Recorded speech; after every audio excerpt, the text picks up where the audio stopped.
My name is Thomas Miller. I'm 73 years old, born and raised on the south side of Chicago. I drove 18-wheelers across this country for 40 years. Ice storms in Montana, breakdowns in the desert, the kind of work where you learn that problems don't solve themselves. I like my coffee black, my paperwork organized, my bills paid in full. I'm the guy who checks his Medicare statements twice and keeps every receipt in a labeled folder. I've been retired for 3 years now, living off my pension and Social Security. For 30 years of marriage, I trusted my wife Martha to handle our Medicare paperwork. I trusted my son Liam when he said he was building a construction business. I signed whatever Martha put in front of me because I thought that's what good husbands do. But 3 weeks ago, at a steakhouse on North Michigan Avenue, everything changed. My son looked me straight in the eye and said, "Truck driving doesn't teach class, Dad." I didn't flinch. I just set down my whiskey glass and pulled out my phone. The room went quiet except for the clink of silverware. 3 days later, I found something in Martha's tablet that shattered my world. Text messages between her and Liam. "He's so clueless about money," Liam wrote. "The truck pension is worth $200K. Plus the house equity." I sat there reading my own family discuss my financial destruction like a business plan.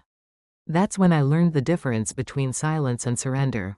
If you want to understand how a 73-year-old truck driver exposed his own family's fraud in front of 200 witnesses, stay with me. If you're hearing this story, tell me in the comments. Where in the world are you listening from? Before we begin today's story, please don't forget to subscribe and hit the like button. Now let's get started. The December wind rattled the windows of Thomas Miller's kitchen. Snow pelted the glass in sharp bursts. He sat at the oak table, the same one where he'd eaten breakfast for 30 years. His arthritic knuckles ached from the cold. He rubbed them slowly, working warmth back into the joints. The mail sat in a neat pile beside his coffee mug. Bills, flyers, a Medicare summary. Thomas picked up the white envelope marked "Explanation of Benefits." He'd seen hundreds of these over the years. Usually, they made sense. This one didn't. Thomas tore the envelope carefully along the edge. The paper inside was crisp, official. He unfolded it once. Read the numbers. Frowned. Folded it back. Unfolded it again. Heart stress test, he read aloud.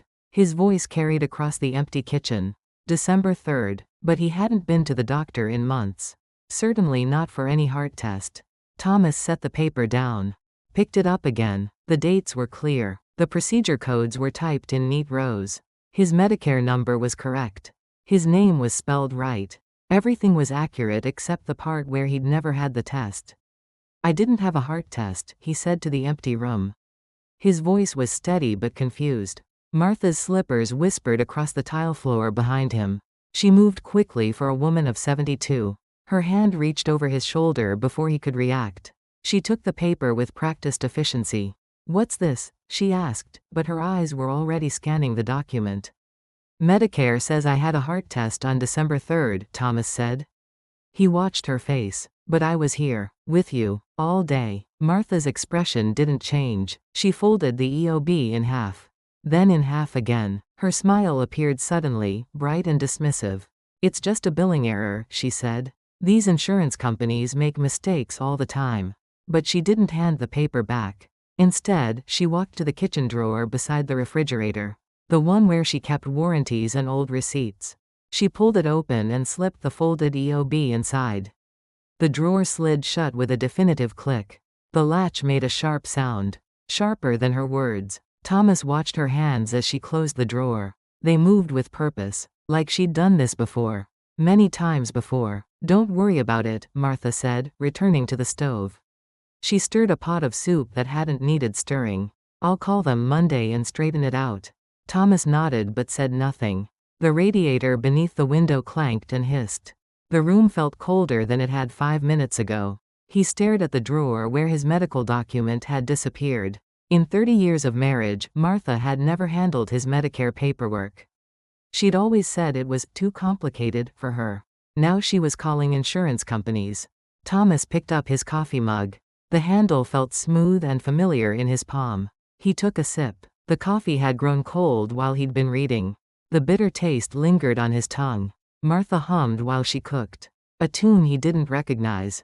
She seemed lighter somehow. Relieved. But relieved about what? Thomas set his mug down carefully. The ceramic made a soft clink against the wood. Outside, the snow continued its steady assault against the glass. Each flake hit and slid down, leaving wet tracks that crossed and merged. He thought about the heart test he'd never had. The doctor he'd never seen. The medical building he'd never visited. Someone had used his name. His Medicare number. His identity. But who? The soup bubbled on the stove. Martha opened the cabinet and pulled out 2 bowls. She hummed her unfamiliar tune and ladled the soup in careful portions. "Lunch is ready," she announced. Thomas stood up from the table. His knees protested. The movement sent a dull ache through his lower back. He'd spent too many years behind the wheel of an 18-wheeler. His body remembered every pothole, every late night, every mile. But his mind was sharp. Truck drivers learned to notice details. Small things that didn't fit. Patterns that seemed wrong. Like a wife who suddenly knew how to handle Medicare problems. Like an EOB that disappeared into a drawer before he could ask questions. Thomas walked to the stove and accepted his bowl of soup. The ceramic was warm against his palms. Steam rose from the surface, carrying the smell of chicken and vegetables. "Thank you," he said. Martha smiled, but she didn't meet his eyes. They ate in silence. The wind continued to rattle the windows. The radiator clanked its irregular rhythm. The soup was good. Martha had always been a fine cook. But something in the kitchen had shifted. Something Thomas couldn't name or understand. It felt like the moment before an accident on the highway. When you see the danger but can't yet react. When your body knows something is wrong before your mind catches up. Thomas finished his soup and set the bowl aside. He looked again at the drawer where his EOB was hidden. The wood grain was dark and familiar.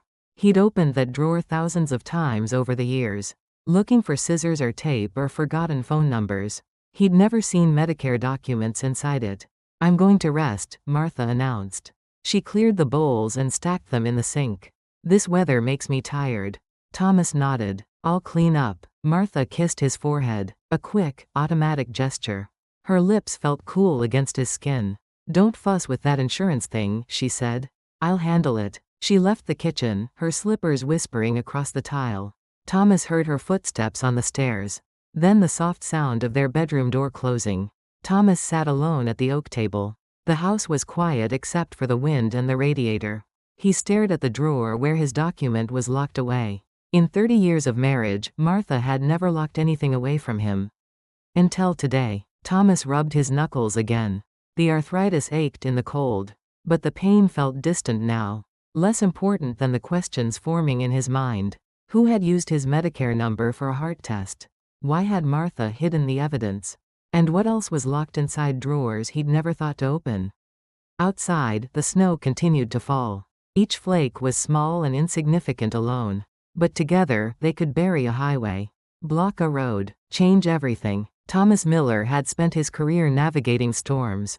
Reading weather patterns. Knowing when to pull over and when to push through. This felt like the beginning of a storm. But this time, the danger wasn't outside his window. It was sitting at his kitchen table. The house felt different after 10 o'clock. Thomas had noticed this for weeks now. The walls seemed to hold secrets. The familiar creaks and settling sounds carried new meanings.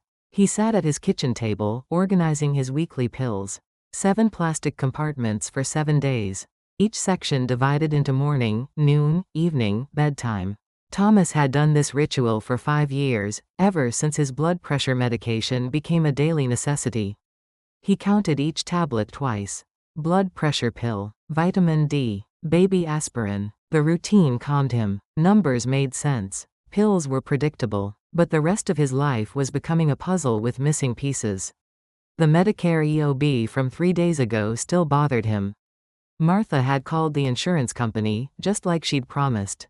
But when Thomas asked about the conversation, she'd been vague. "All straightened out," she'd said.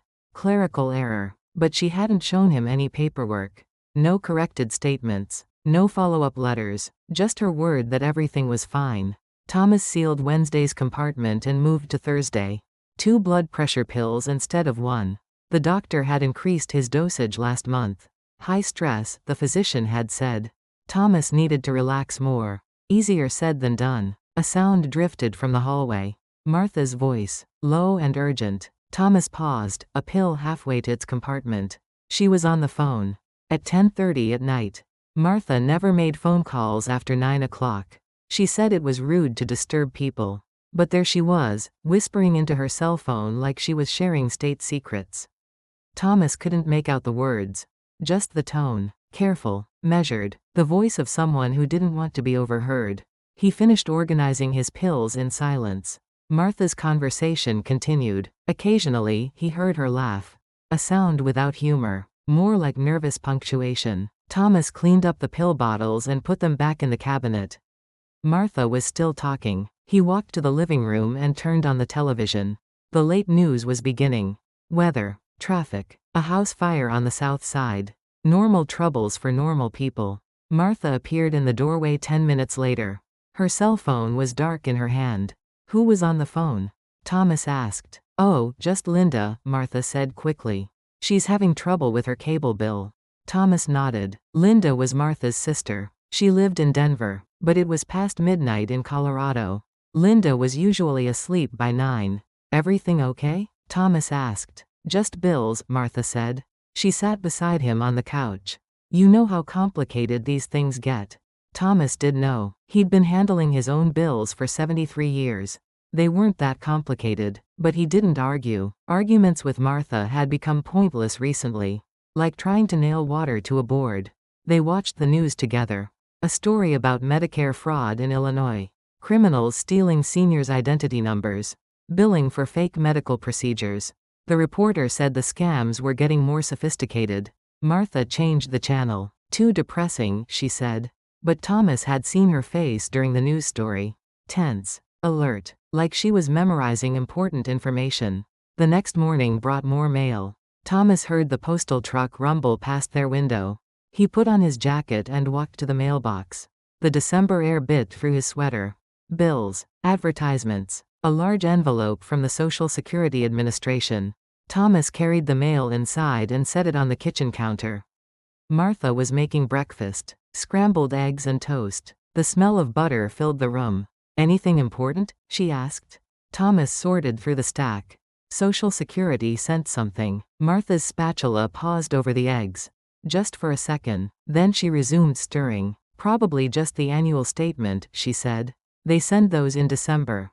But Thomas had already received his annual statement in November. He'd filed it in his desk drawer with the others. This envelope was different, thicker, marked, important respond immediately, in red letters. Martha finished the eggs and turned off the burner. She walked to the counter and picked up the envelope before Thomas could open it. I'll handle this, she said. Her fingers found the edge of the seal. I can read my own mail, Thomas said quietly. Martha smiled. Of course you can. But these government forms are so confusing. Let me look at it first. Make sure it's nothing to worry about. She opened the envelope with practiced efficiency. Her eyes scanned the document inside. Thomas watched her expression change. Subtle shifts. A tightening around her eyes. A slight press of her lips. What does it say? Thomas asked. Martha folded the letter carefully. Just a routine inquiry about benefit verification. Nothing to worry about. What kind of verification? They're checking some dates, Martha said. I'll call them this afternoon and clear it up. But she didn't show him the letter.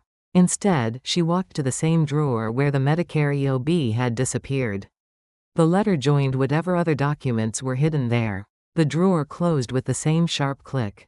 Thomas ate his eggs in silence. They tasted like cardboard. Martha chattered about the weather, the neighbors, a sale at the grocery store.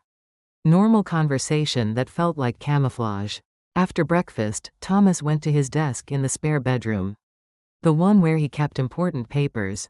Birth certificate, marriage license, social security cards, Medicare information. Everything was where it belonged. Neat, organized, nothing missing, but nothing new either. No corrected Medicare statements. No correspondence about billing errors.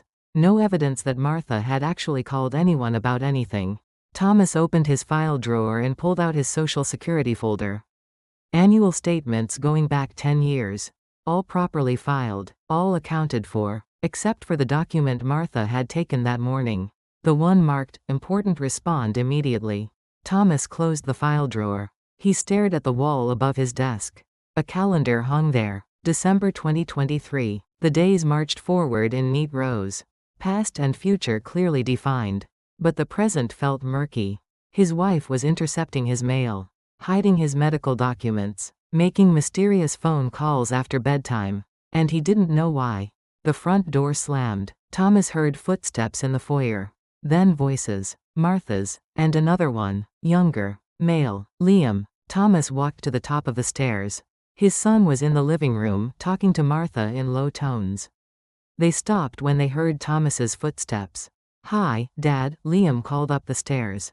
"Just stopped by to check on you." But Liam never just stopped by. He lived across town, worked odd jobs, usually only visited when he needed money. Thomas came down the stairs slowly. His knees protested each step. Liam was sitting on the couch, playing with a new cell phone. The device looked expensive. Top of the line. "Nice phone," Thomas said. Liam shrugged. "Christmas bonus from work." But Thomas knew Liam's job. Part-time construction. Cash under the table. No Christmas bonuses. No benefits. No steady income. "Must have been a good bonus," Thomas said. Liam laughed. Too loudly. "You know how it is with old people and technology. Everything looks expensive to you." Old people. Thomas had been driving 18-wheelers when Liam was in diapers. He'd navigated cross-country routes using maps and instinct. He'd managed logbooks and schedules and delivery deadlines. But now he was just an old person who didn't understand technology. Martha brought coffee from the kitchen. 3 cups on a tray. She served Liam first, like he was the guest of honor. "How's work?" Thomas asked his son. "Good. Real good. Got some big projects coming up." Liam sipped his coffee. "Might need to get some new equipment soon. Investment in the future, you know?" Thomas nodded, but he wondered what kind of construction equipment Liam could afford on part-time wages. And why he needed a phone that cost more than most people's rent. They talked for an hour. Small talk. Safe topics. The weather. Christmas plans. Nothing important. But Thomas noticed things. The way Martha and Liam exchanged glances. Quick looks that seemed to carry meaning. Messages passed in silence. And the way they both watched him. Like he was a problem they were trying to solve. When Liam left, Martha walked him to the door. Thomas heard them whisper in the foyer. Words he couldn't catch. Tones he didn't like. Martha came back to the living room with a bright smile. "Such a good boy," she said. "Always checking on us." But Liam had barely spoken to Thomas. All his attention had been focused on Martha. Like they shared something Thomas wasn't part of. That evening, Thomas sat at his desk again. The December darkness pressed against the window. Streetlights created pools of yellow on the snowy pavement. He thought about the Medicare EOB. The Social Security letter. Liam's expensive phone. Martha's midnight conversations. Individually, each incident could be explained. Clerical errors happened. Phone calls were innocent. Christmas bonuses were possible. But together, they formed a pattern. Thomas had learned pattern recognition on the road. Weather systems. Traffic flows. Mechanical problems that started small and grew dangerous. This felt like mechanical trouble. Something loose in the engine. A small noise that would become a big problem if ignored. Thomas opened his desk drawer and pulled out a notebook. Blank pages. Clean lines. He wrote the date at the top of the first page. Then he began to record what he'd observed. December 10th, Medicare EOB for heart test I never had. Martha hid document. December 11th, Martha on phone after 10:30 p.m. Claimed it was Linda. December 12th, Social Security letter marked urgent. Martha took it before I could read it. December 13th, Liam visited with expensive phone. Claims Christmas bonus. Thomas set down his pen. 4 days. 4 incidents. 4 things that didn't quite make sense. But patterns had a way of revealing themselves. If you watched long enough. Recorded enough details. Connected enough dots. Thomas Miller had driven millions of miles without major accidents. He'd survived ice storms and mechanical failures and drivers who thought 18-wheelers could stop on a dime. He'd survived because he paid attention. Noticed small problems before they became big ones. And right now, every instinct he'd developed over 40 years on the road was telling him the same thing. Something was very wrong in his house. But this time, the danger wasn't coming from outside. It was sitting at his kitchen table every morning. sleeping beside him every night. And it was wearing the face of the people he trusted most. Thomas closed the notebook and locked it in his desk drawer. Tomorrow, he would start asking different questions. And this time, he wouldn't accept vague answers. The radiator clanked in the corner. The house settled into its nighttime rhythms. Outside, snow continued to fall. But inside, Thomas Miller was wide awake. Winter had settled deep into Chicago by the third week of December. The kind of cold that made bones ache and breath visible indoors. Thomas Miller sat at his kitchen table, watching ice crystals form patterns on the window glass. Martha was napping upstairs. The house was quiet except for the steady hum of the furnace and the occasional creak of old wood adjusting to the temperature. Thomas had been thinking about patterns for days now. The notebook in his desk drawer had grown thicker. More observations, more questions, more pieces of a puzzle he couldn't yet solve. But today felt different, like the moment before a storm breaks. When the air pressure changes and experienced drivers know to find shelter. Thomas stood up slowly, his knees protesting the movement. He walked to the kitchen sink and began washing the lunch dishes. 2 plates, 2 glasses, 2 sets of silverware. The routine was soothing. Warm water, soap bubbles, simple tasks with predictable results. Unlike everything else in his life lately. He dried each dish carefully and put it away in its proper place. Martha liked things organized, clean, in their designated spots, but some things weren't where they belonged. Thomas glanced at the drawer where his Medicare and Social Security documents had disappeared. Still locked, still hiding whatever Martha didn't want him to see. He finished the dishes and wiped down the counter. The granite surface gleamed under the kitchen lights. Everything appeared normal, peaceful, but appearances could deceive. Thomas had learned that lesson on dark highways. Black ice looked like wet pavement until your truck was sliding sideways toward a ditch. Mechanical problems disguised themselves as minor issues until your engine seized on a mountain pass. The smart drivers learned to read the subtle signs. The ones that whispered trouble before trouble announced itself. Martha's tablet sat charging on the counter beside the coffee maker. She'd left it there after breakfast, rushing upstairs to answer a phone call that made her voice tight and cautious. Thomas stared at the device. 9 inches of glass and metal that connected Martha to the outside world. Messages, emails, phone calls, conversations he wasn't part of. The tablet's screen was dark but not off. Thomas could see the faint glow around the edges, like eyes pretending to be closed. He'd never looked at Martha's personal messages. In 30 years of marriage, they'd respected each other's privacy. Phone calls were private, mail was personal, electronic devices were individual territories.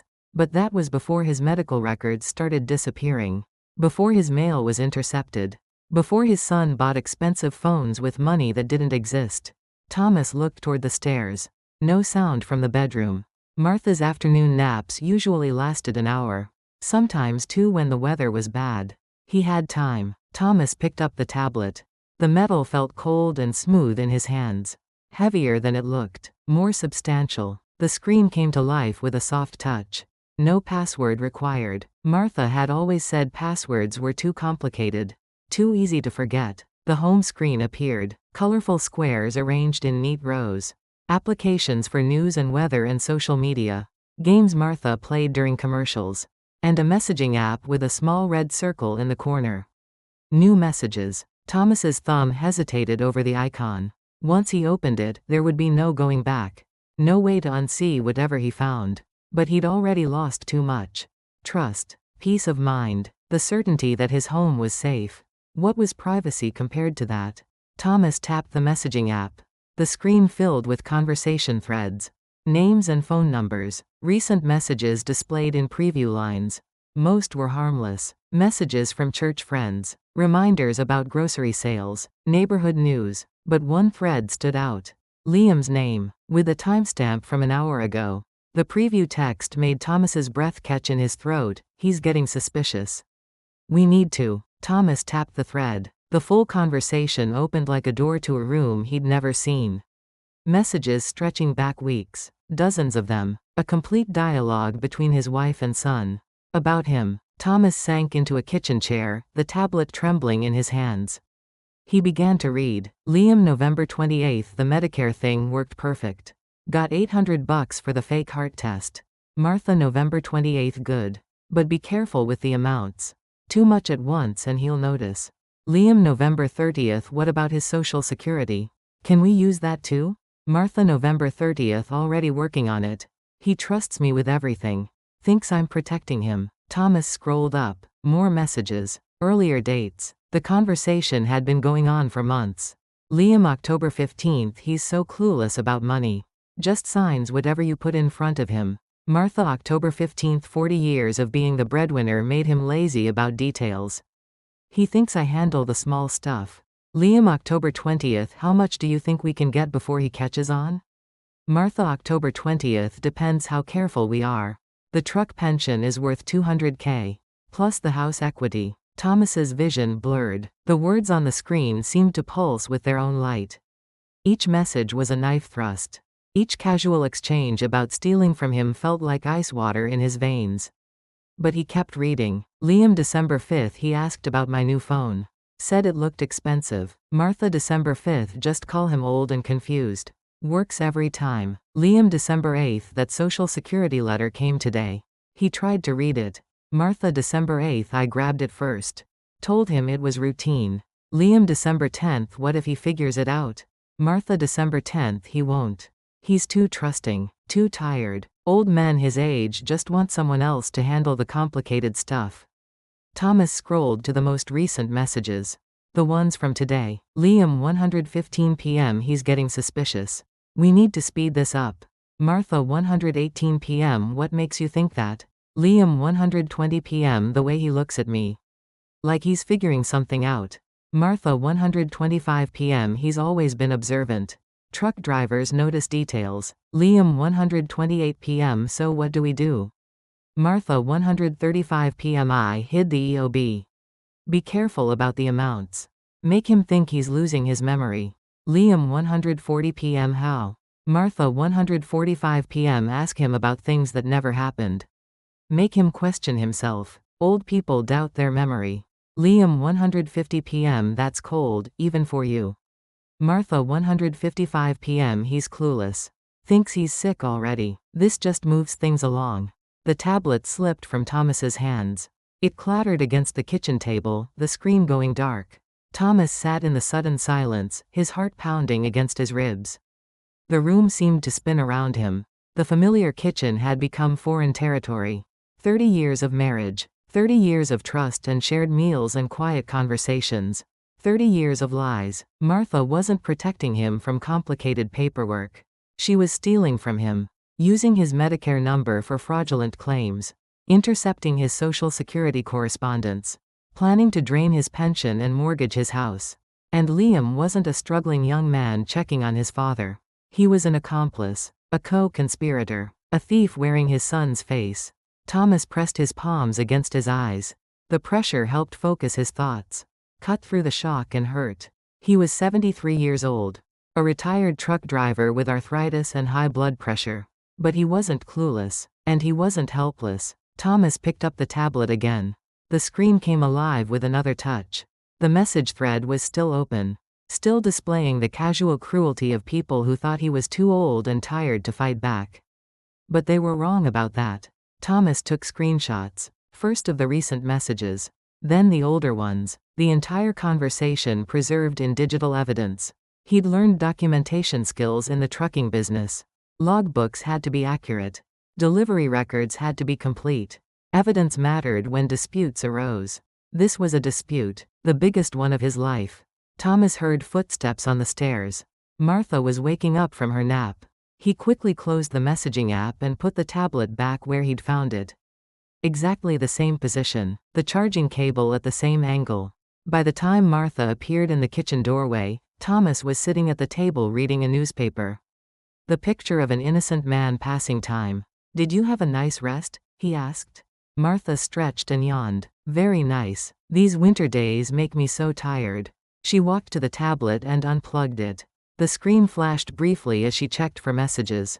Thomas watched her face. No concern. No suspicion. She had no idea he'd been reading her private conversations. Just like she thought he had no idea about the insurance fraud. The stolen identity. The systematic theft of his life's work. I think I'll make some tea, Martha said. Would you like some? That sounds nice, Thomas replied. But nothing was nice anymore. Nothing was simple or safe or trustworthy. Thomas folded his newspaper and stood up from the table. I'll be in my office for a while. Some paperwork to catch up on. Martha nodded absently. She was already filling the kettle with water, humming her tuneless song. Thomas walked upstairs to his desk. His hands were steady now. His mind was clear. He had work to do. Documentation to create. Evidence to gather. Phone calls to make. The notebook in his desk drawer would need new entries. But not just observations anymore. Plans. Thomas Miller had spent 40 years navigating dangerous roads, avoiding accidents, solving problems, protecting his cargo from thieves and weather and mechanical failure. Now he had new cargo to protect. His dignity, his financial security, his future. And this time, the thieves weren't strangers in the night. They were the people who said they loved him. But love didn't steal Medicare numbers. Love didn't intercept Social Security correspondence. Love didn't plan to drain retirement accounts while calling the victim clueless. Love protected. Love honored. Love told the truth. Everything else was just performance. Thomas opened his desk drawer and pulled out his notebook.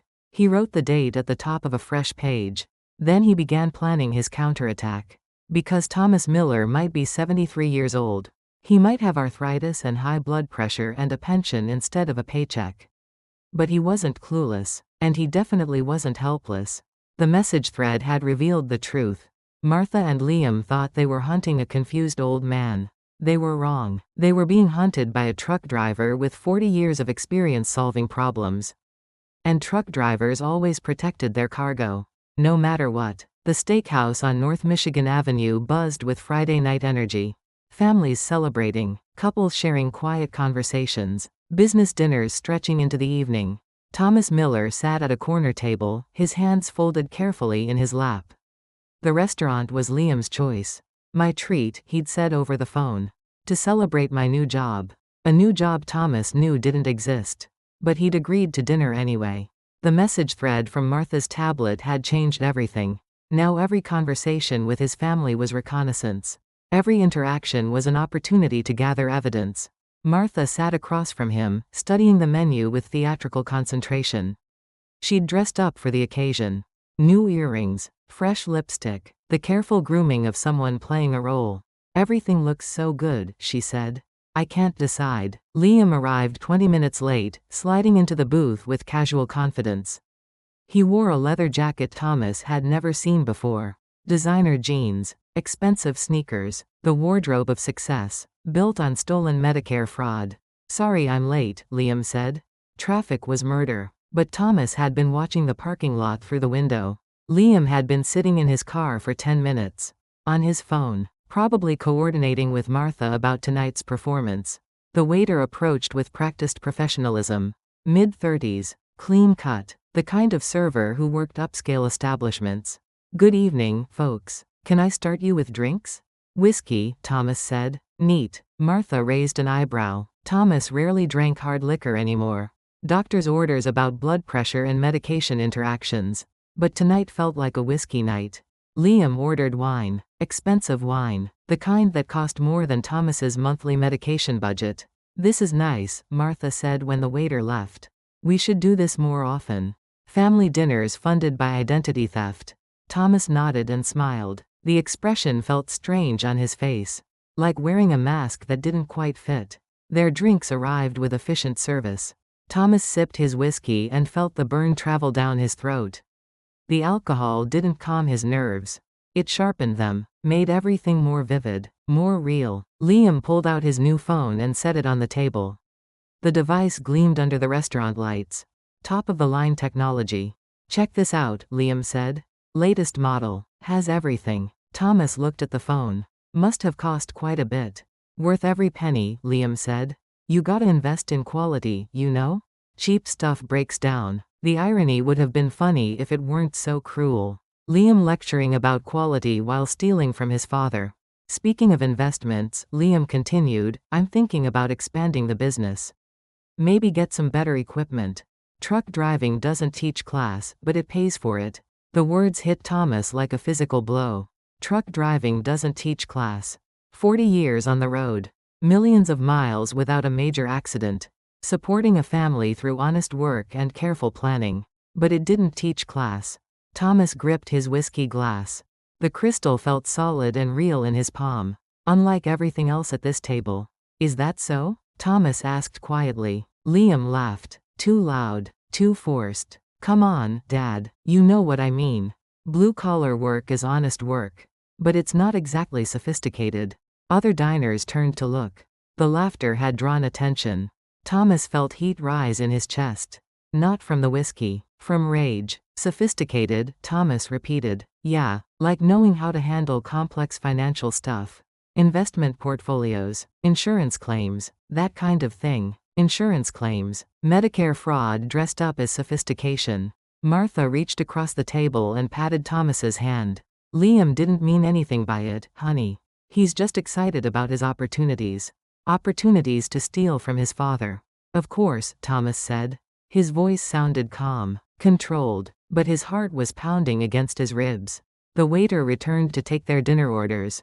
Prime rib for Thomas, salmon for Martha, lobster for Liam, the most expensive item on the menu. Paid for with money that belonged to Thomas. So tell me about this new job, Thomas said when the waiter left. Liam straightened in his seat. Construction management. Big residential project on the North Shore. Really high-end stuff. What company? A pause. Brief but noticeable. Midwest Development Group. You probably haven't heard of them. Thomas nodded, but he made a mental note to research Midwest Development Group. To see if it actually existed. Sounds promising, Martha said. Good for you, honey. The conversation drifted to safe topics. Weather. Christmas plans. Neighborhood gossip. Normal family dinner talk that felt like camouflage. Thomas ate his prime rib and observed the way Martha and Liam exchanged glances. Quick looks that seemed to carry meaning. The way they both watched him for reactions. Like scientists studying a laboratory specimen. Or predators stalking prey. Halfway through the meal, Liam's phone buzzed. He glanced at the screen and smiled. Credit alert, he explained. My new card just got approved. Higher limit. Another credit card. Another source of debt in Thomas's name. Congratulations, Thomas said, but the word tasted like poison in his mouth. Liam played with his phone while Martha talked about Christmas shopping. The device never left his hands. Like a security blanket, or evidence that needed protecting. Thomas excused himself to use the restroom. The walk across the restaurant felt surreal. Normal people having normal dinners. Celebrating real achievements with honest money. While his family planned his financial destruction over lobster and expensive wine. In the restroom, Thomas pulled out his own phone. Older, simpler, but functional. He opened his banking app and logged in. The screen filled with numbers that made his stomach drop. New charges, hundreds of dollars, thousands of dollars. Medical equipment rentals he'd never authorized. Pharmacy charges for medications he'd never received. Credit card payments for cards he'd never applied for. His checking account balance was half what it should be. His savings had been touched. Money moved, transferred, reallocated. Thomas scrolled through the transactions. Each line item was a theft. Each charge was a betrayal. And the activity was accelerating. More charges this week than last month. Like Liam had said in his message, we need to speed this up. Thomas closed the banking app. His hands were shaking now. Not from arthritis. From fury. He returned to the table. Martha and Liam were laughing about something. Sharing a private joke. At his expense. Literally. Everything okay? Martha asked. Fine, Thomas said. He sat down carefully. Folded his napkin. Took a sip of whiskey. But nothing was fine. Liam picked up his phone again. Oh, I almost forgot. I need to update my insurance information.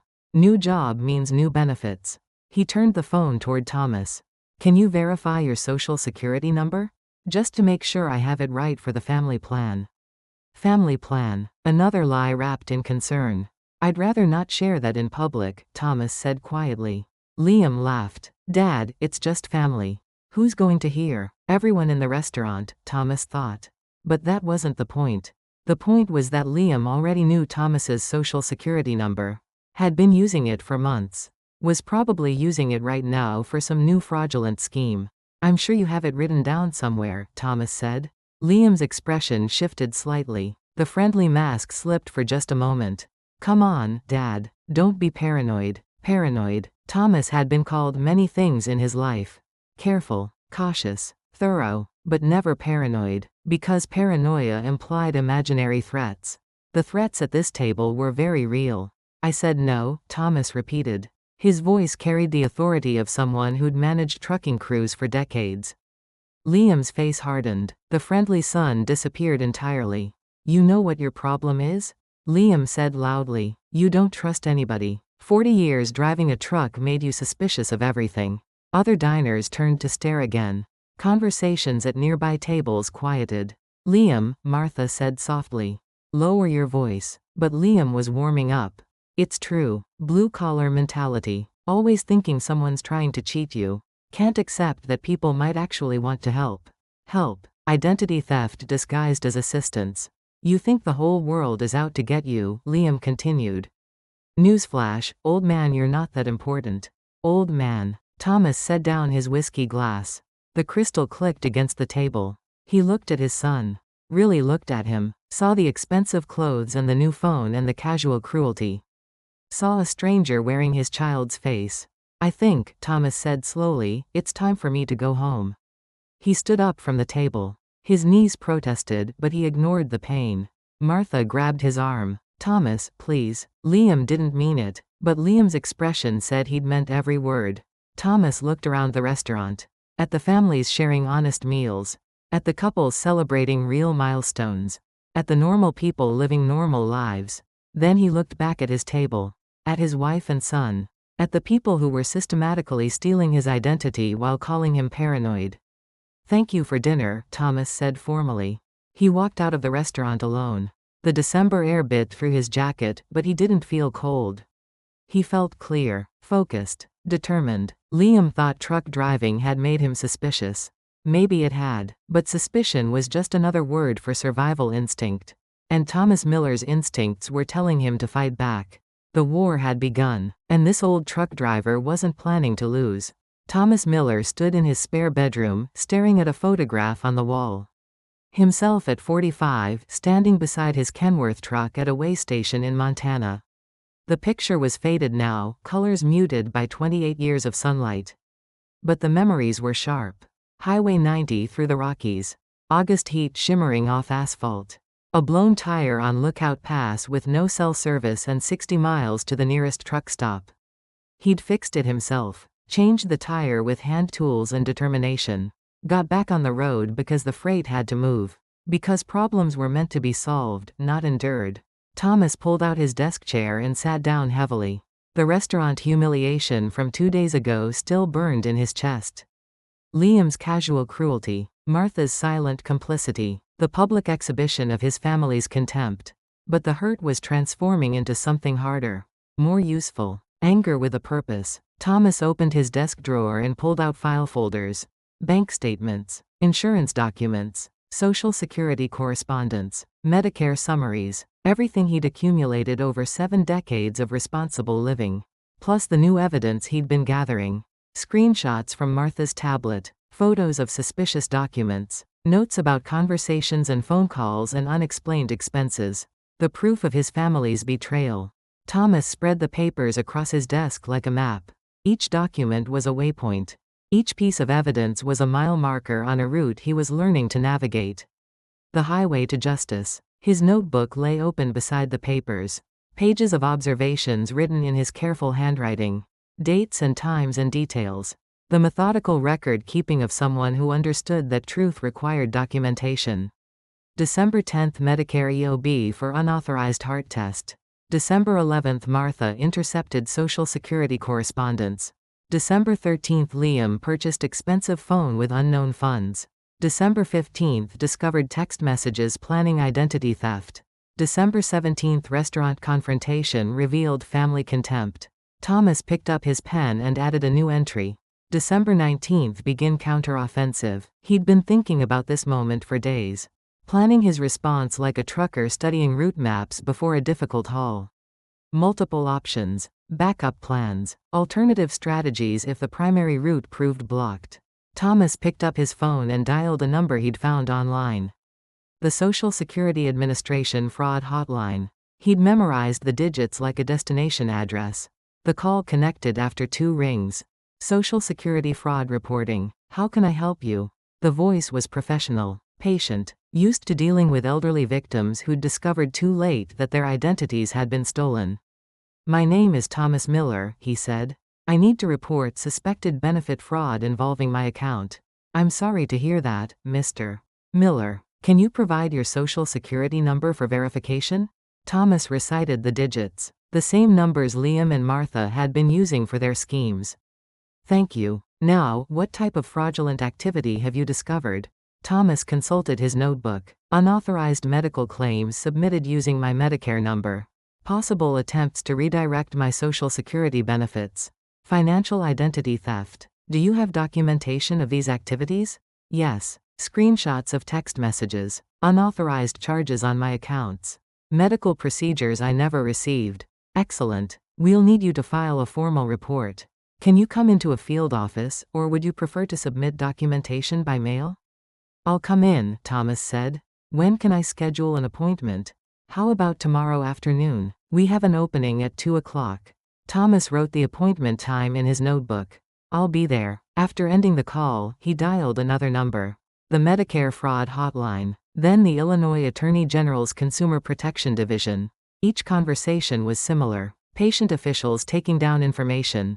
Scheduling appointments. Requesting documentation. But Thomas heard something else in their voices. Respect. They weren't talking to a confused old man who didn't understand modern technology. They were talking to an organized victim who'd done his homework. Someone who understood that fighting back required preparation. Thomas finished his phone calls and leaned back in his chair. The room was quiet except for the hum of the radiator and the distant sound of afternoon traffic. Martha was downstairs, probably watching television or reading magazines, living her normal life while planning to steal his future. But she didn't know about the appointments he'd scheduled, the reports he was filing, the evidence he was compiling. She thought he was just a defeated old man who'd been put in his place at a restaurant. She was wrong about that. Thomas opened another file folder. Bank records going back 6 months. He'd requested complete statements from his financial institutions. Every transaction, every deposit and withdrawal. The pattern was clear once you knew what to look for. Small charges at first. Testing the system. Building confidence. Then larger amounts. More frequent transactions. The acceleration Liam had mentioned in his text messages. But thieves got careless when they thought their victims were helpless. They left trails. Thomas highlighted suspicious transactions in yellow. Medical equipment rentals, pharmacy charges, credit card payments for accounts he'd never opened. Each highlighted line was evidence. Each fraudulent charge was ammunition for the legal battle ahead. Thomas's phone rang. The caller ID showed Martha's sister Linda in Denver. He answered carefully. Hello, Linda. Thomas? I'm so glad I caught you. Is Martha there? She's downstairs. I can get her. Actually, I wanted to talk to you first. Linda's voice sounded concerned. Martha called me last week asking about my Medicare information. Said she was helping you organize your medical records. Thomas sat up straighter. What kind of information? My Medicare number. My doctor's addresses. Stuff like that. She said you were confused about your own medical history and needed examples to compare. Another lie. Another manipulation. I see, Thomas said carefully.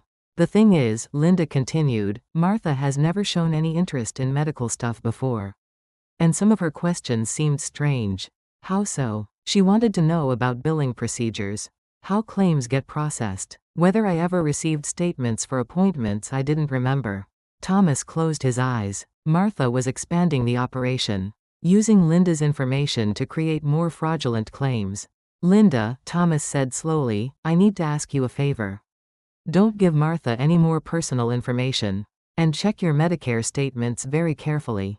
Silence on the line. Then, Thomas, what's going on? I can't explain everything right now. But Martha and I are having some problems. Financial problems. Oh no. Is there anything I can do? Just protect your information. And if you notice any unusual charges on your accounts, call the fraud hotlines immediately. Another pause. Thomas, are you safe? The question surprised him. Safe. As if Martha and Liam might be physically dangerous instead of just financially predatory. I'm fine, he said. Just being careful. After ending the call, Thomas added Linda's information to his notebook. Another victim being targeted, another branch of the family tree being stripped for profit.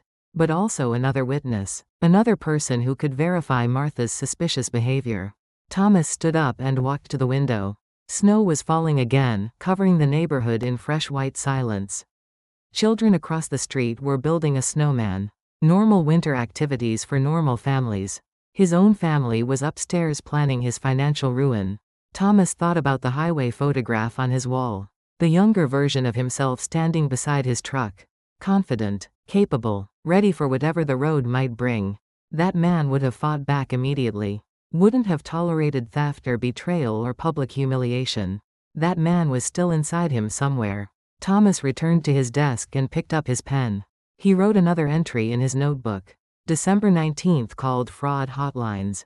Scheduled appointments. Confirmed Linda as potential witness. Pattern of family-wide targeting established.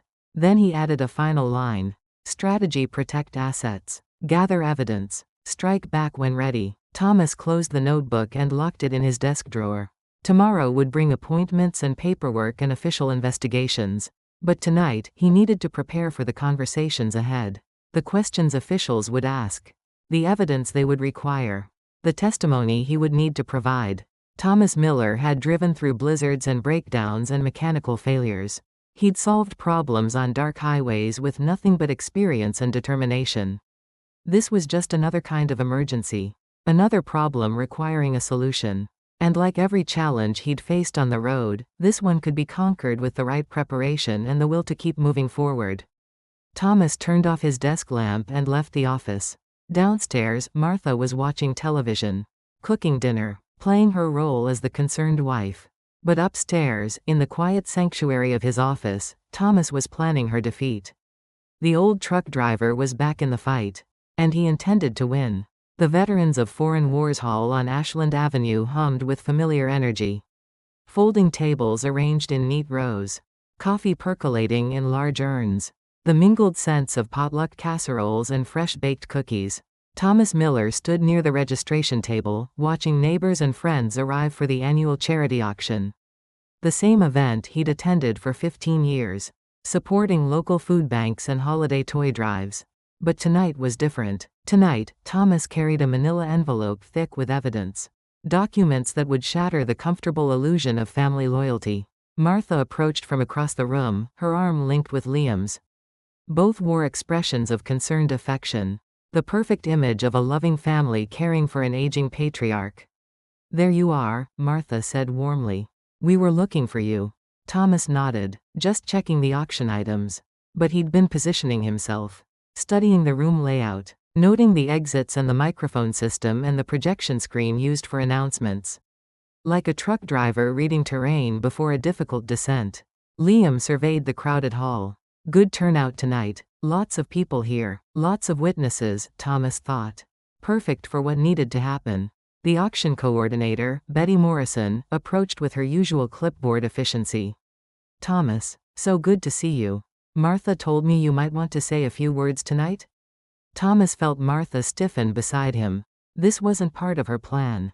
I'd appreciate that opportunity, Thomas said calmly. Betty smiled. Wonderful. We'll call you up during the dinner break. Around 7:30? Martha's fingers tightened on Liam's arm.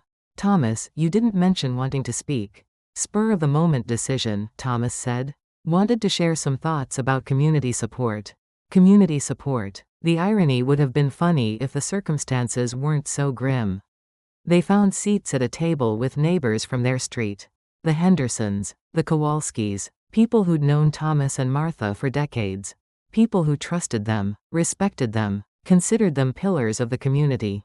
Thomas looks good tonight, Mrs. Henderson said to Martha. You take such good care of him. Martha smiled graciously. We take care of each other. That's what family does. Thomas ate his meatloaf and mashed potatoes while conversation flowed around him. Holiday plans, grandchildren's accomplishments, the usual topics for people their age. Normal concerns for normal families. But Thomas's family was planning identity theft over green beans and dinner rolls. Liam kept checking his expensive phone, scrolling through messages, managing whatever schemes were currently active. "Busy night?" Thomas asked casually. Liam looked up, startled. "Just work stuff. You know how it is." But Thomas knew exactly how it was. Liam's work consisted of stealing from his father while pretending to be successful. Martha leaned closer to Liam. "Maybe put the phone away during dinner?" A quick exchange of glances.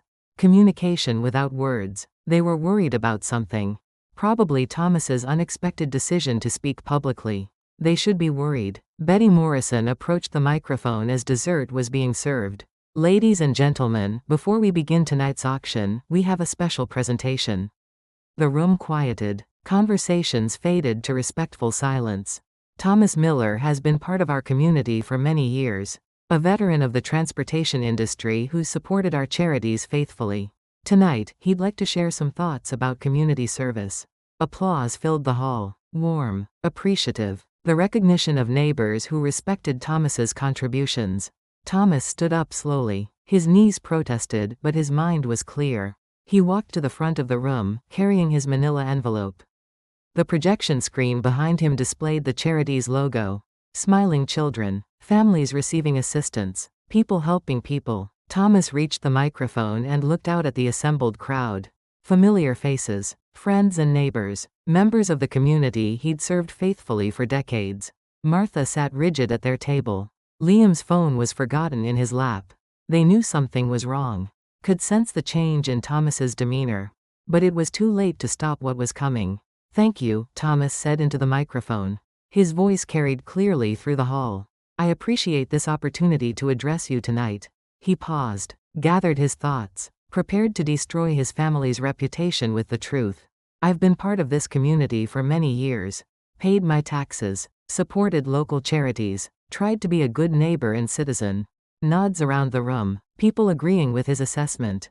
"I worked as a long-haul truck driver for 40 years. Drove across this country delivering freight and supporting my family. It was honest work, hard work." More nods, respect for blue-collar dedication. "I saved for retirement, contributed to my pension, built up Social Security benefits. Tried to ensure my wife and son would be financially secure."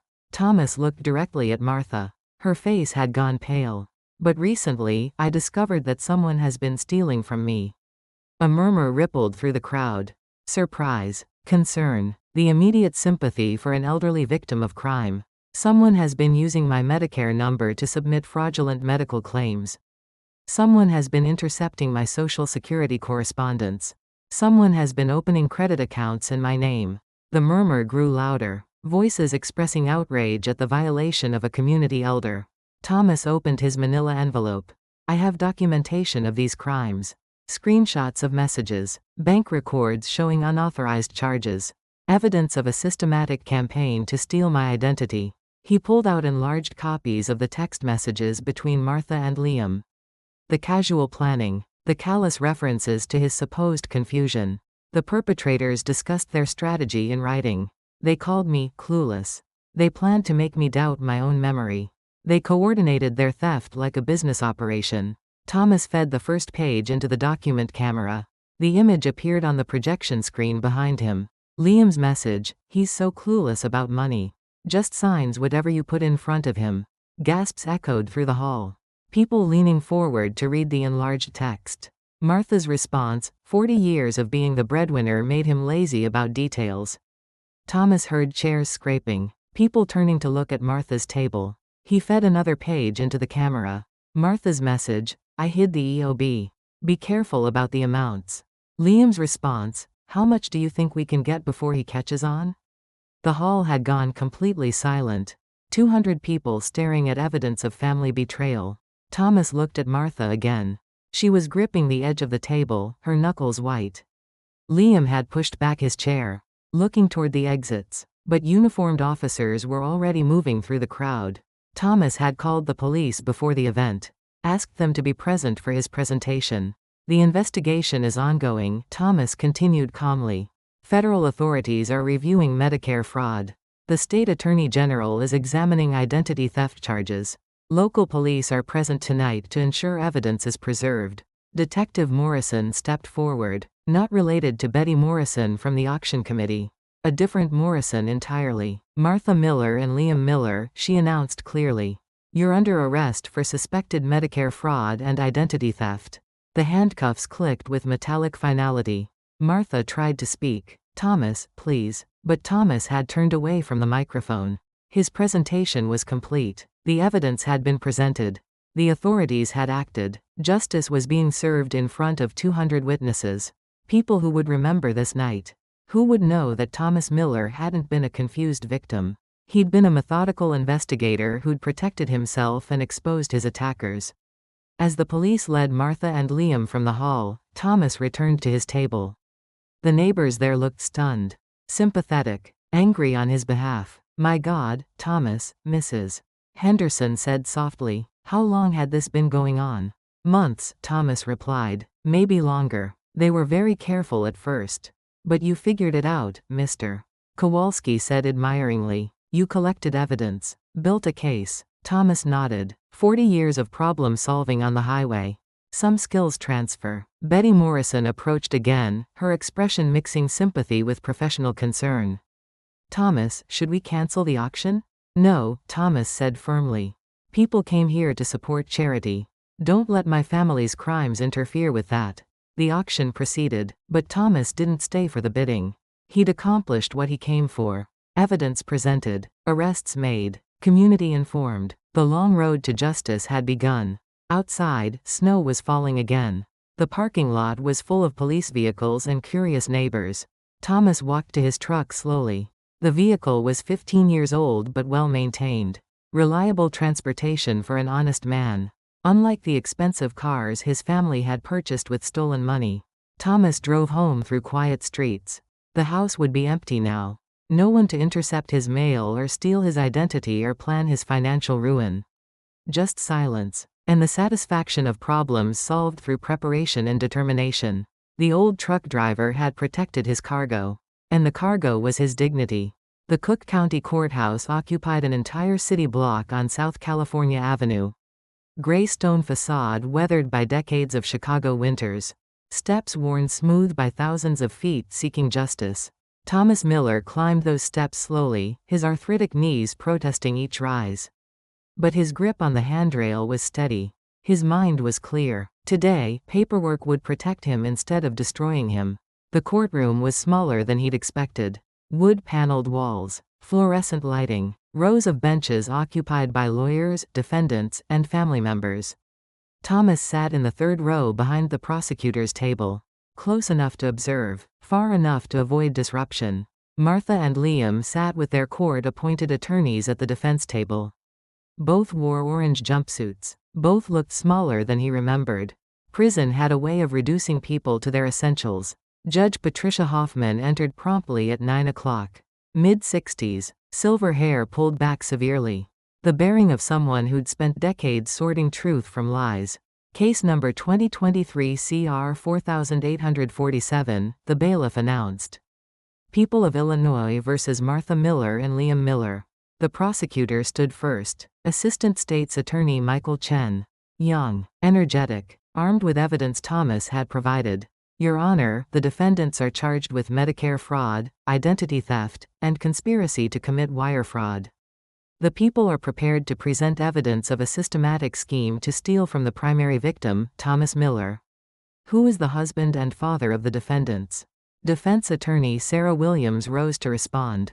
Your Honor, my clients maintain their innocence. Mrs. Miller was simply helping her husband manage complex medical paperwork. Mr. Miller was assisting with family financial planning. No criminal intent existed. Thomas almost laughed. Criminal intent was documented in dozens of text messages. Preserved in bank records. Recorded in fraudulent Medicare claims. But courtrooms dealt in procedure. Evidence had to be presented systematically. Justice moved slowly but thoroughly. Prosecutor Chen called his first witness. Agent Rebecca Torres from the Social Security Administration's Office of Inspector General. Agent Torres, Chen began, please describe your investigation into fraudulent activity on Thomas Miller's accounts. Agent Torres consulted her notes. Professional. Prepared. We identified 17 fraudulent medical claims submitted using Mr. Miller's Medicare number over a 6-month period. Total value $23,400. Did Mr. Miller receive any of these medical services? No. Medical records confirm he was never seen at the facilities listed. Never received the treatments billed. Never authorized the claims. Who had access to Mr. Miller's Medicare information? His wife, Martha Miller, handled his medical paperwork. His son, Liam Miller, had access to family financial documents. Defense attorney Williams cross-examined. Agent Torres, is it possible these claims resulted from clerical errors? Database mistakes? Unlikely. The pattern suggests deliberate coordination. Claims were submitted from multiple providers but linked to a single Medicare number. That indicates systematic fraud, not random error. Thomas watched the jury. 8 women, 4 men, ages ranging from 30s to 70s. They listened intently, taking notes, processing evidence. The next witness was Detective Lisa Morrison, the officer who'd made the arrests at the VFW hall. Detective Morrison, Prosecutor Chen continued, please describe the evidence seized during the defendant's arrest. We recovered multiple cell phones containing text messages between the defendants. These messages detailed their scheme to defraud Mr. Miller's Medicare and Social Security benefits. Chen introduced the enlarged message screenshots. The same ones Thomas had displayed at the charity auction. Martha's text, he's clueless. Thinks he's sick already. Liam's response, how much can we get before he catches on? The jury studied the messages. Several members frowned. Others shook their heads. Casual cruelty was hard to defend. Defense attorney Williams tried damage control. Detective Morrison, these messages could be interpreted as family members discussing legitimate financial planning. Ma'am, legitimate financial planning doesn't involve hiding medical documents or submitting fraudulent insurance claims. But couldn't these be misunderstandings? Elderly people sometimes become confused about medical procedures. Mr. Miller demonstrated no confusion during our investigation. He provided detailed documentation, organized evidence chronologically, showed clear understanding of the fraudulent activities. Thomas appreciated the detective's assessment. Competent victim, not confused elder. The prosecution's final witness was Thomas himself. He walked to the witness stand slowly, placed his hand on the Bible, swore to tell the truth. The truth, something his family had abandoned months ago. Mr. Miller, Prosecutor Chen began, please describe when you first suspected fraudulent activity on your accounts. Thomas spoke clearly, methodically, the same way he'd delivered reports to trucking dispatchers for 40 years. December 10th. I received a Medicare explanation of benefits for a heart test I never had. My wife intercepted the document before I could examine it thoroughly. How did she react when you questioned the charge? She said it was a billing error. Promised to resolve it, but she hid the document instead of addressing the problem. What happened next? Thomas described the pattern. Intercepted mail, suspicious phone calls, Liam's expensive purchases, then the discovery, Martha's tablet, the text messages planning his financial destruction. How did reading those messages make you feel? Defense attorney Williams objected. Relevance, Your Honor? Judge Hoffman sustained the objection. Stick to facts, counselor. But the jury had heard enough facts. Bank records showing unauthorized charges. Medical claims for services never received. Text messages coordinating theft. Facts that painted a clear picture of family betrayal. The defense presented their case. Character witnesses for Martha. Former employers praising Liam's work ethic. But character witnesses couldn't explain away documentary evidence. Thomas sat through closing arguments. Prosecutor Chen summarized the evidence systematically. Defense attorney Williams argued for lenient sentencing based on family circumstances. The jury deliberated for 3 hours. Guilty on all counts. Judge Hoffman scheduled sentencing for the following month. Both defendants would remain in custody. Thomas walked out of the courthouse into afternoon sunshine. The December air was cold but clear. Chicago stretched around him in all directions. Millions of people living honest lives. Working legitimate jobs. Paying fair taxes. Normal existence for normal families. His phone rang. Agent Torres from Social Security. Mr. Miller? I wanted to inform you that your benefits have been secured. New cards are being issued. Previous fraudulent activity has been reversed. Thank you, Thomas said. Also, your case is being used as a training example for other investigators. Your documentation was exceptional, made our job much easier. Documentation, the habit that had saved him. Thomas drove home slowly. The house felt different now. Larger, quieter, empty of tension and hidden threats. He went to his office and opened his notebook. The same one where he'd recorded suspicious activity, tracked evidence, planned his counterattack. Thomas wrote a final entry. January 15th, justice served. Convictions obtained. Financial security restored. Family destroyed but truth preserved. He closed the notebook and locked it in his desk drawer. Evidence for history. Proof that an old truck driver could protect himself when attacked. Outside, snow began falling again. The familiar rhythm of Chicago winter. But inside, Thomas Miller felt warm. Justice didn't shout or celebrate. It simply recorded the facts and moved forward. Like paperwork that finally served its intended purpose. Protection instead of destruction. Truth instead of lies. And an old man's dignity preserved through preparation and determination. The road ahead was clear. The apartment overlooking the Mississippi River had large windows and clean lines. Sunlight streamed across hardwood floors that creaked pleasantly underfoot. The sound of honest wear from previous tenants who'd paid their rent on time. Thomas Miller arranged his belongings methodically. Medicare card in the top desk drawer. Pill organizer beside the kitchen window. Banking documents in a fireproof safe. Everything in its proper place. Nothing hidden, nothing stolen. The lease agreement bore his signature. Real ink from his own pen.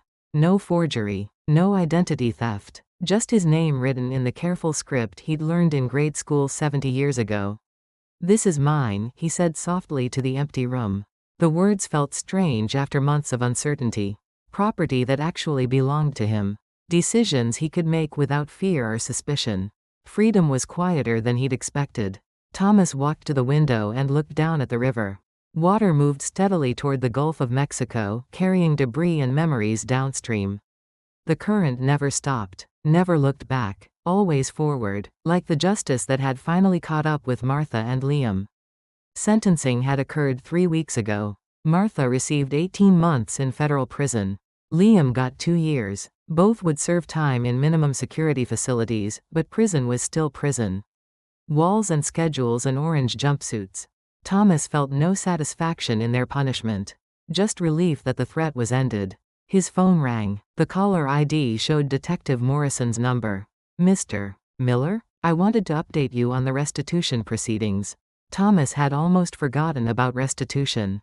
The legal requirement that criminals repay their victims. The court has ordered full repayment of fraudulent charges, Detective Morrison continued. Your Medicare account has been credited. The unauthorized credit cards have been canceled and reversed. Thank you, Thomas said. Also, your case is being featured in a federal law enforcement training program. Identity theft prevention for seniors. Your investigative approach saved taxpayers significant money. After the call, Thomas walked to his new desk. Smaller than his old one but adequate for his needs. He pulled out a fresh notebook. Clean pages. New possibilities. He wrote the date at the top of the first page. February 3rd, new apartment. New beginning. Justice complete. Then he set the pen aside. The notebook of suspicion and evidence was finished. This one would record different things. Grocery lists. Appointment reminders. The ordinary details of an ordinary life. A life without hidden enemies. Thomas made lunch. Grilled cheese sandwich and tomato soup. Simple food that tasted exactly like it should. No secrets. No lies. No family members plotting his destruction while sharing his dinner table. Just honest hunger satisfied by honest food. After lunch, Thomas walked to the building's mailroom. His mailbox was small but secure. Only he had the key. Inside, he found the usual collection. Electric bill, bank statement, a Medicare summary showing legitimate charges only, and a letter from Linda in Denver. Thomas, I wanted you to know that the Medicare fraud investigators contacted me. Apparently Martha had been using my information too, but you warned me in time. I caught the fraudulent charges before they could cause damage. Thank you for protecting me. I'm sorry you had to go through this alone. Please know that you have family members who care about you honestly. Love, Linda. Thomas folded the letter carefully. Evidence that some family members could be trusted. That evening, Thomas sat on his new couch and watched the news. Stories about ordinary crime and ordinary politics. Problems that belonged to other people. His own problems had been solved through patience and documentation. The Medicare fraud segment came on during the local news. The reporter mentioned Thomas's case as an example of successful victim advocacy. Authorities credit 73-year-old Thomas Miller with exceptional evidence gathering that led to federal convictions. Miller's methodical approach prevented additional fraud and helped investigators identify other victims. The segment continued with advice for seniors. Warning signs of identity theft. Resources for reporting fraud. Prevention strategies. Thomas smiled slightly. His ordeal had become education for others. Suffering transformed into protection. That night, Thomas lay in his new bed and listened to unfamiliar sounds. Different heating system, different traffic patterns, different neighbors living different lives. But the silence felt safe. No whispered phone calls after midnight. No intercepted mail. No family members planning his financial destruction while he slept. Just the peaceful quiet of a man who'd solved his problems and moved forward. Thomas thought about the highway photograph from his old office. The younger version of himself standing beside his truck in Montana. That man had been confident because he'd earned confidence through competence. This older version had earned something more valuable. Wisdom. The knowledge that problems could be solved if you paid attention to details. Gathered evidence systematically. Refused to accept easy explanations for complex situations. And the understanding that betrayal by loved ones was survivable if you maintained faith in justice and truth. Thomas closed his eyes and listened to the river flowing past his window. Water that had traveled thousands of miles to reach this point. Collected rain from distant states. Carried stories from upstream communities. But always moving forward toward its destination. Like an old truck driver who'd learned that the road ahead mattered more than the miles behind. Morning brought new sunlight through the large windows. Thomas made coffee and arranged his pills in their weekly organizer. The same routine he'd followed for years. But now the routine belonged entirely to him. His medications, his schedule, his choices. Thomas sat at his kitchen table and opened a newspaper. Real news from the real world. Stories about people solving problems and building communities and helping their neighbors. Normal human behavior from normal human beings. The kind of life he'd always tried to live. The phone rang. A number he didn't recognize.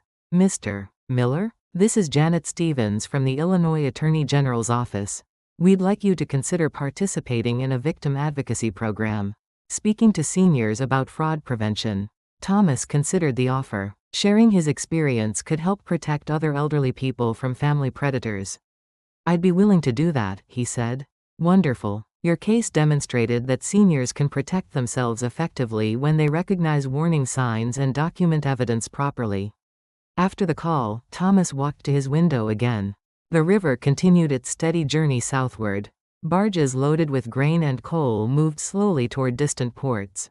Honest cargo transported by honest workers. The way commerce was supposed to function. Thomas picked up his pen and wrote another entry in his new notebook. February 4th, invited to speak about fraud prevention. Experience becomes education. Pain becomes protection for others. He set the pen down and smiled. Life doesn't end just because it breaks once. What falls apart can be the very place where we learn to stand again. If this story gave even a small moment of strength to someone out there, then everything I went through means something today. The lessons learned on dark highways and in courtrooms and through family betrayal had value beyond personal survival. They could light the way for other people facing similar dangers. Warn them about the signs. Show them the documentation methods. Prove that justice was possible even when the criminals wore familiar faces. Thomas looked out at the river one more time. The water caught sunlight and threw it back in brilliant flashes. Beautiful reflections from an endless current. Always moving forward, always carrying hope downstream. If this resonated with you, please like and subscribe, and share a piece of your own story in the comments below. Your words might become the seed of the next chapter we create together. Thank you for spending this time with me. The old truck driver had found his new destination. And the road ahead was bright with possibility.